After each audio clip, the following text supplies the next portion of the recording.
آج اگر ہم اپنے گھر میں بیٹھ کے اپنی مسجد میں بیٹھ کے حضور کی صورت میں انعام خداوندی کا شکریہ ادا کرتے ہیں تو اللہ کی رحمتوں سے بعید نہیں کہ اللہ فرشتوں سے کہے دیکھو صدیاں بیت گئیں یہ آج بھی شکرانہ ادا کر رہے ہیں اور یہ بات میری اور آپ کی بخشش کی ضمانت قرار پائے۔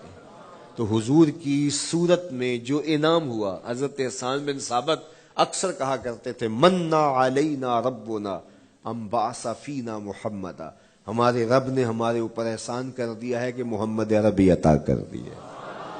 ساری زندگی سجدے میں سر رکھ کے شکر ادا کرتے رہیں، حق کے شکر پھر بھی ادا نہ ہو۔ ساری زندگی ان کے گیت گائیں۔ میں ایک رات کے میلاد کا صرف قائل نہیں ہوں کہ ایک رات میلاد کر لو اور پورا سال چھٹی، ساری زندگی حضور کا نام جپو، ساری زندگی حضور پہ درود پڑھو، لمحہ لمحہ حضور کے ذکر کا چراغاں کرو۔ صرف اپنے گھروں اور اپنے بازاروں میں جھنڈیاں ہی نہ لگاؤ بلکہ دل کے ایک ایک پرت پہ نام محمد کی جھنڈی لگاؤ۔ صرف منڈیروں پہ چراغاں ہی نہ کرو بلکہ دل کی اندھیر گلیوں میں بھی حضور کے نام کا چراغاں کرو، حضور پہ درود پڑھو، حضور کا ذکر کرو، اپنے بچوں کو بٹھا کر کے حضور کے قصیدے سناؤ، حضور کی شانیں سناؤ، حضور کی سیرت بتاؤ انہیں۔ اپنے گھر کے ماحول کے اندر، اپنی مسجد میں، اپنی گلی میں، اپنے دوستوں میں حضور کا ذکر کرو۔ دوستوں آپس میں بیٹھو تو کہو یار اللہ کا کتنا کرم ہو گیا کہ اللہ نے ہمیں حضور عطا کر دیا۔ دوستوں میں بیٹھے جب یوں بات کرو گے تو اللہ کی رحمتیں کس قدر تمہارے اوپر برسیں گی۔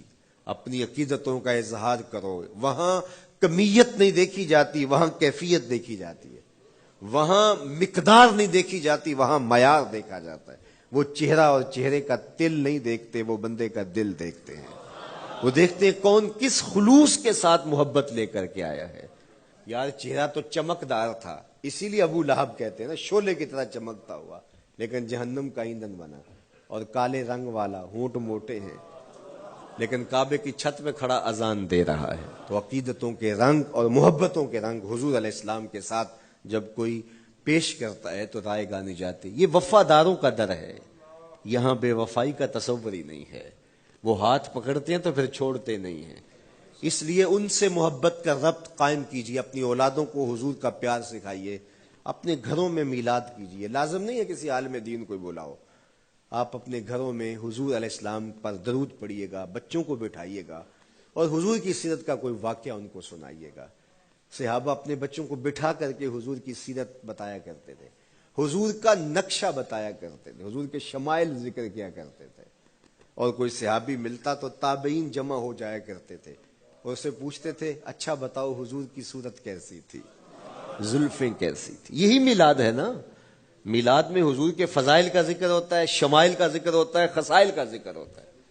اور موسم حج کا ہے، ایک اونچے ٹیلے پہ حضرت سیدنا ابو طفیل چڑھ گئے، یہ آخری صحابی ہیں، اس کے بعد کوئی صحابی نہیں، حضور کے وصال کے 100 سال بعد تک زندہ رہے۔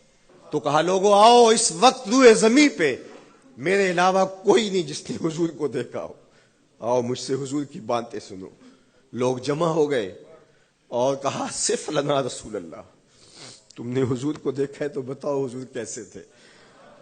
تو حضرت ابو طفیل نے 3 لفظوں میں حضور کا حلیہ بیان کیا، یاد کر لو۔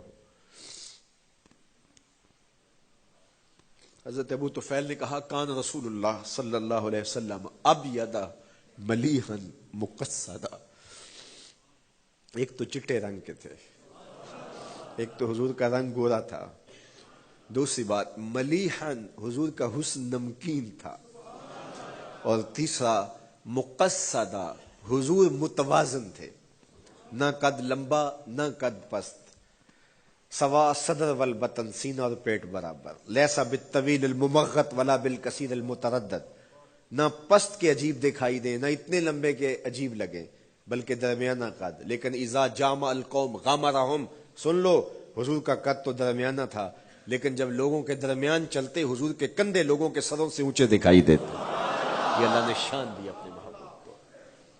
مکھ چند بدر شاہ شانی، متھے چمک دی لاٹ، کالی زلف تے اکھ مستانی۔